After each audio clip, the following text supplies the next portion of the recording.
Hi, I'm Walter D. Donnie Kennedy, Chief of Heritage Operations for the Sons of Confederate Veterans, and I'm here with James R. Ron Kennedy, my twin brother, and he is the Deputy Chief of Heritage Promotions for the Sons of Confederate Veterans, and we're talking about part two here on looking at the life and legacy of General Nathan Bedford Forrest. Now, one thing I want to tell everyone, we have a part three coming up later with Dr. Sandy Mitchum, the author of Bust Hell Wide Open, the narrative or the life of Nathan Bedford Forrest, and we will be looking at the infamous, so-called infamous Fort Pillow so-called massacre. Yeah, that deserves a whole time unto itself. Exactly. So we're going to get started about Nathan Bedford Forrest. And Ron, tell us a little bit about the nature of his leadership, the prowess and the leadership capability of General Forrest, because obviously he had something going for himself. Everybody seems to hate him that was on the other side of the aisle. No doubt the Yankees disliked him. But let's look and see what Andrew Nelson Lytle in his book about Forrest. Let's see what he says about it. So if you look, and this is what Lytle said about Forrest. He said, "One thing Forrest was never able to abide, the useless sacrifice of his men. To him they were not numbers in squads, but personalities, and his treatment and demands were similar to the treatment of the Old Testament patriarchs as they were leading their kith and kin into battle." So this is the type of man he was. He had a special relations with his men. He was not obviously he wasn't a West Pointer. Absolutely, and he was proud of that. One of the things I noticed about Forrest was that he definitely led from the front. Who else said something about Forrest that might be interesting? According to Sandy Mitchum, who did Bust Hell Wide Open, let's see what Sandy said about, he mentions a Judge Young who said, "Forrest was a terror to his foes and a tower of strength to his comrades." Yeah. Rather interesting comment about it. But Lytle said this about Forrest. "I was misled by them. I saw it after it was too late." Well, okay, we've got two Confederates here. What did his opponents say about Forrest? Well, General Grant in his memoirs after the war noted that Forrest was the, quote, ablest cavalry general in the entire South. So, outdoing Mosby, outdoing all of the Jeb Stuart, the whole, and Wheeler, all great cavalrymen. Oh, absolutely. But none of them, in Grant's opinion, was as good as we're Forrest. assuming Grant was sober when he wrote this. That's a leap of faith, but we'll go with that. Yeah, okay. Now Sherman, of course, Sherman had every reason in the world to dislike Forrest. Absolutely. Forrest whipped up on him every opportunity he got. But this is what Sherman told one of Forrest's officers after the war. He said, quote, "I think Forrest was the most remarkable man our Civil War produced. On either side, to my mind," this is Sherman speaking, "to my mind, he was the most remarkable in many ways. In the first place, he was uneducated. He had never read a military book in his life, but he had a genius for strategy which was original and to me incomprehensible. He seemed always to know what I was doing or intended to do, while I am free to confess I could never tell or form any satisfactory idea of what he was trying to accomplish." So this comes from no other than Sherman himself. Yeah, well, one thing I remember about Sherman was in one of his letters he referred to Forrest as that devil Forrest. Devil Forrest, that's right. he said that he would destroy Forrest if it cost 10,000 men and bankrupted the federal treasury. Well, He never did. He never did. He lost more than 10,000 men. And what about any modern day historian? What do they say about Forrest? well, one of the greatest is Born Fighting by Jim Webb. Now, Jim Webb is a former Virginia senator, contemporary man. And this is what he said in his book, Born Fighting. Now, his book is not about Forrest. It's about the Scotch-Irish in the South. Yeah. A very interesting book, not about the Confederacy, but this is in a passage he said, Confederate generals of Scotch-Irish descent totally dominated the battlefield. Among others, they include Albert Sidney Johnston, Jeb Stuart, the unparalleled Nathan Bedford Forrest, a semi-illiterate who proved to be a master of maneuver and improvisation, and who defeated every West Point general he faced. Now, this point that he defeated all the brilliant, highly educated, sophisticated Yankee generals from West Point was one of the reasons why the Yankee press hated him so much. Well, they really did, because he was showing up their best. And here we have, as they say, it's semi-illiterate. You know, I've heard anything from a first grade education to a fourth grade education. But obviously, all who are schooled are not necessarily brilliant.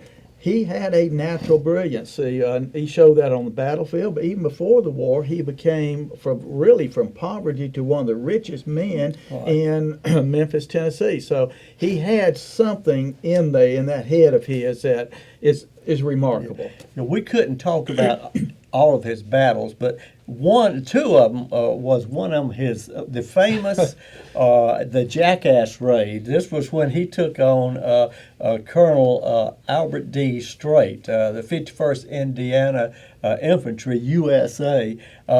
And we call that's an interesting title, the Jackass. Well, the reason we call it the Jackass raid, not because Strait was a jackass. He proved to be a pretty incompetent military officer, but he didn't have enough horses to equip his cavalry, so he had about 1,500 to 2,000 cavalrymen, and so he put most of them on mules that he had confiscated.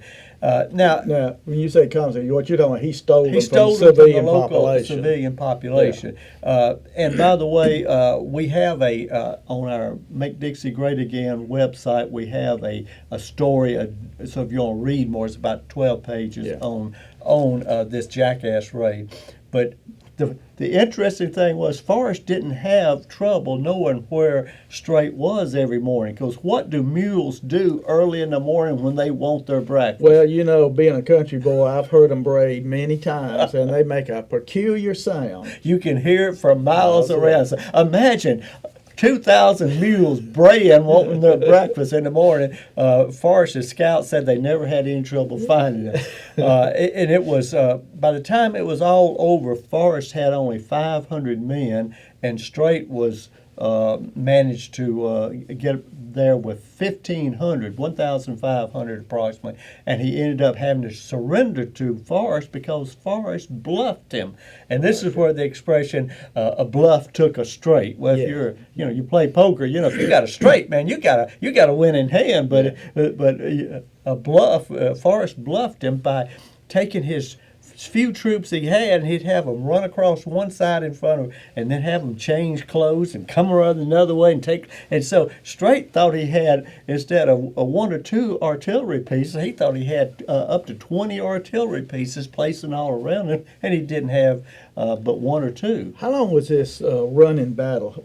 Where did it go from where to where? It started out in North Alabama all the way down to Rome, Georgia. Okay. And the myth of it all, I've heard this told numerous times. I have yet to find it documented.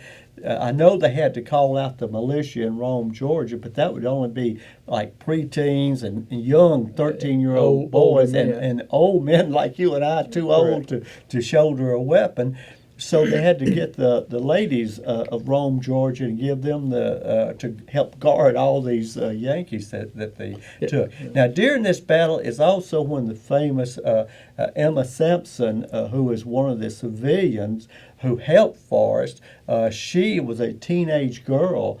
And she jumped on the back of Forrest's horse and said, "I can show you where to cross the river. You can ford it." And that was able to. She was able to help him keep up with Strait, because Strait had burned and destroyed the bridges. Right. But Emma Sampson was well known in Alabama, and the legislature of Alabama voted her a reward for this well after Reconstruction was over. Well, that's great. Well, there's probably Forrest's most famous battle, as most people would recognize, be Brice's Crossroads. And it is interesting, I think, Dr. Sandy Mitchum in his book on Bust Hell Wide Open noted that even the German Panzer leader Rommel said that the Battle of Brice's Crossroads was probably one of the most perfectly fought battles that he'd ever studied, which is a high standard there to meet. But at Brice's Crossroads, Forrest was outnumbered, as always, 2 to 3 to 1. But Forrest was smart enough to utilize the weather as well as the roads conditions with his men, and using a system where he forced the enemy to engage with cavalry first, and then the infantry had to double time. And you, as a reenactor, know in this is in June and July in Mississippi, with wool uniforms, full pack, when the infantry had to double time 1 mile, 2 miles to get to the battlefield. When they got there, they were just about wiped out. So Forrest was able to then do an end run around and get into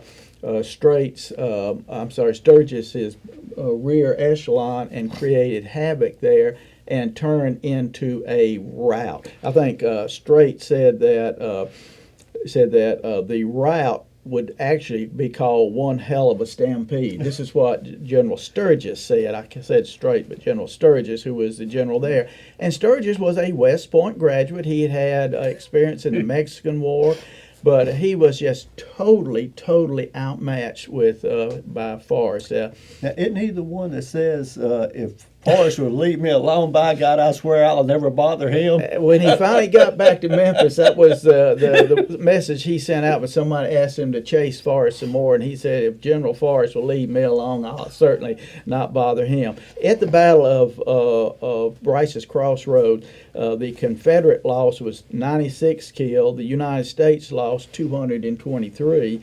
And as far as captured, the Confederates lost none captured, whereas they captured over 1,600 prisoners of war. Actually, Forrest captured almost as many men as he had engaged. So it was a very interesting battle, and one that's been studied by historians and military historians for its efficacy. And Forrest did very well. And this is one reason why we like to study Forrest, because he was a brilliant tacticianer, and he understood strategy. And if Jefferson Davis and the Confederate Congress had listened to him, we would probably be free today. So, interesting story. There are a number of really good books that we've gathered this information out of, and I would be amiss if I didn't appreciate the book Rebel Born by Lockham Seabrook. He did a great job in compiling a lot of information that we used here. And it's interesting because everyone you study will give a different view on certain facts. Seabrook says there were 65 slaves serving Forrest, 45 of them belonging to the officer himself. Yeah, right. But everyone you come to, you're going to get different opinions, different ideas. But no one doubts that Forrest was a great leader of men and a brilliant military genius. So this ends our second edition of our look at Forrest, and we look forward to seeing y'all with Dr. Sandy Mitchum, and we'll be looking at the so-called massacre at Fort Pillow.